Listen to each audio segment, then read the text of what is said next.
Generasi muda kita sekarang ini makin sadar bahwa kondisi mental mempunyai bobot dalam kehidupan. Alhasil mereka akan memperjuangkannya.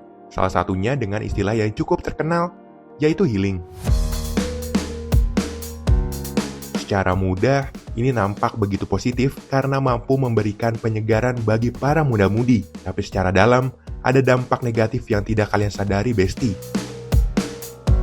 Sebelumnya, kita menyadari bahwa para generasi muda semakin kesini, semakin kreatif dan lihai berteknologi, tapi juga dianggap rapuh.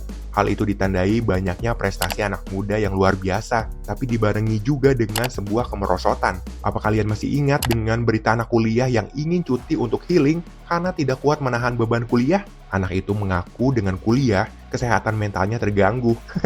Bagaimana mungkin generasi yang kreatif, terbuka dengan teknologi, penuh gagasan hebat, ternyata bisa sangat mudah menyerah dan putus asa. Sampai-sampai banyak yang menjulukinya dengan istilah Strawberry Generation.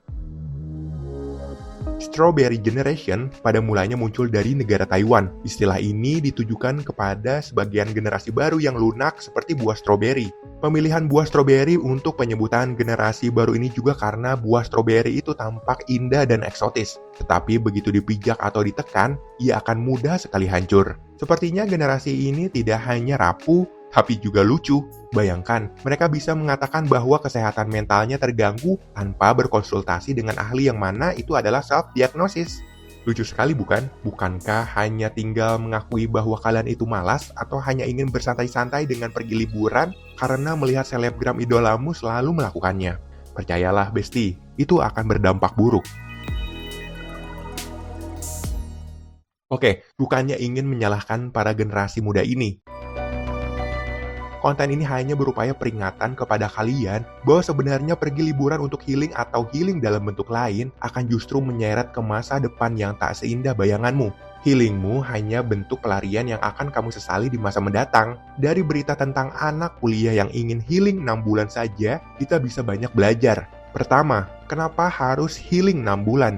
Padahal 1 minggu saja adalah waktu yang ideal untuk menyegarkan pikiranmu. Selain ideal, 1 minggu juga optimal dan maksimal untuk relaksasi dan kontemplasi, tanpa menjadi bosan atau rindu rumah. Kenapa coba harus 6 bulan? Maka jawabannya adalah karena kamu ingin menghindar dari rutinitas perkuliahanmu selama mungkin. Kedua, kenapa harus kaget dengan tugas? Bukankah selama di bangku sekolah juga seperti itu? Apa karena kuantitasnya yang lebih banyak selama di perkuliahan? Jika iya, ini semakin memperkuat dugaan jika kamu malas dan suka menunda. Jika memang kuantitasnya banyak, maka jangan ditumpuk di hari-hari akhir pengumpulan kepada dosen. Mahasiswa S3 juga pasti kewalahan. Tapi cicil sedikit demi sedikit, atur waktumu, atau jika memang tugasnya cukup sulit, minta bantuan kawan atau seniormu. Perkuliahan memang keras, tapi coba lihat sekitar. Jika kamu mau membuka tali pertemanan, maka temanmu akan menjadi banyak, yang secara otomatis semakin banyak pula yang ingin membantumu. Tapi ini tergantung juga, jika kamu menghilang saat yang lain membutuhkan bantuan, maka next time mereka juga akan begitu ketika kamu sedang dikejar deadline. Ketiga, kenapa harus sedih ketika kehilangan waktu menonton Netflix dan chat-chatan dengan bestimu? Ingat, jangan terlalu bersandar kepada bestimu. Untuk alasannya, kamu harus lihat di video ini. Lalu, kalau kalian tidak mengorbankan Netflix dan bestimu dari sekarang dan memulai perjuangan, maka percayalah, di masa depan pun kamu tidak akan pernah pula mendapatinya. Karena apa? Karena kamu harus memulai perjuangan ketika yang lain sudah menghasilkan. Kamu berjuang di akhir, yang lain sudah memulainya dari awal. Kamu bukan tidak bisa bernetflix dan berchat ria, tapi pembagian waktumu saja yang buruk. Aturlah, maka kamu tidak akan kehilangan kesukaanmu itu. Dugaan awal, kalian memang malas, tukang menunda dan hanya sekedar terpengaruh tren kata-kata seperti healing, mental health, self-reward, dan lain sebagainya. Sadarkah bahwa kata-kata itu hanya sekedar mengamini kemalasan kalian? Oke, masalah mental memang ada, tapi juga ada prosesnya seperti pemeriksaan atau konsultasi, bukan diagnosis sendiri. Percayalah, video ini dibuat karena keresahan dan kekhawatiran kami yang sudah lebih dulu hidup untuk kalian generasi mendatang.